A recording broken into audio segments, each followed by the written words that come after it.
Do you have anyone in your life who absolutely drives you nuts? I mean, they just drive you crazy.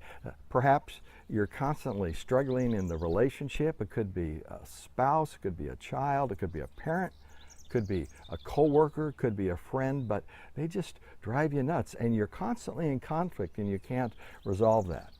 Well, I want to talk to you about how to deal with conflict. And I want to introduce you to 12 steps to conflict resolution. This is basically a process of dealing with conflict that I found works all over the world where I've been able to teach that. And I want to begin by asking you this question. Actually, two questions. The first one is when conflict happened in your family growing up, how did you deal with that? Now think about it. Did people run away from it? Did they get aggressive or assertive? Did they bury it? Did they react to it? How was it dealt with in your family? Number one. Number two, how has that affected the way you deal with conflict today in your personal life and in your professional life? So often we either become a product of the way conflict was handled in our life growing up because that's how we learned it, or we react and may go to another extreme. So if people were reactive and aggressive and offensive and loud, even abusive in our family, we may have gone the other way and become quite passive or hidden it or held it down. Think about that for a minute. How was it handled in your family growing up and how do you handle it today in light of that? And the other thing I want you to think about is just the fact that conflict's a reality. And what I want you to do is get in your mind some conflict that you have and think about it. And think about the impact of that conflict. So think about how you react to that conflict, what you do, what you think you do well, what you think you don't do well. And then we're going to go through a series to teach you how to deal with conflict. And I'm going to give you 12 steps on dealing with conflict.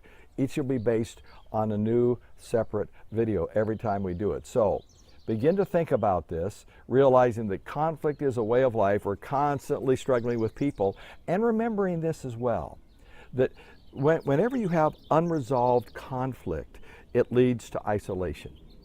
It's like the little bricks in a wall.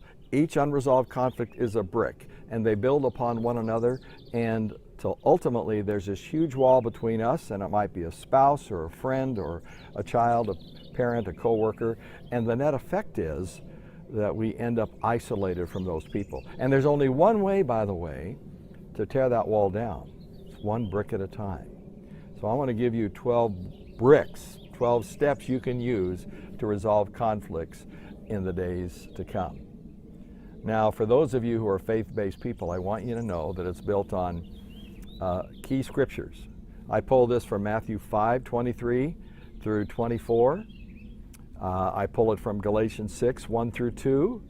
I pull it from Matthew 18:15 through 17. And those deal with three types of conflict. One is the conflict where first I realize that I've offended someone. I go to the altar. I'm convicted that I've offended to someone, and I need to take the initiative as the offender.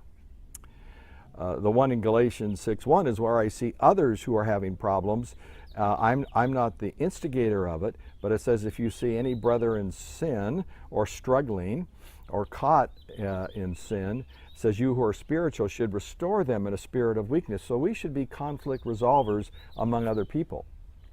And then the third one is Matthew 18, where it says, if your brother or sister has sinned against you, so in this case, you feel like you're the offendee, then take the steps that are spelled out there. And there are other scriptures that I give as well, but you'll see that these principles of conflict resolution are reflective of and apply to whether I'm the offender, the offended, or even an onlooker. We're going to learn about those here in the days to come. Stay tuned.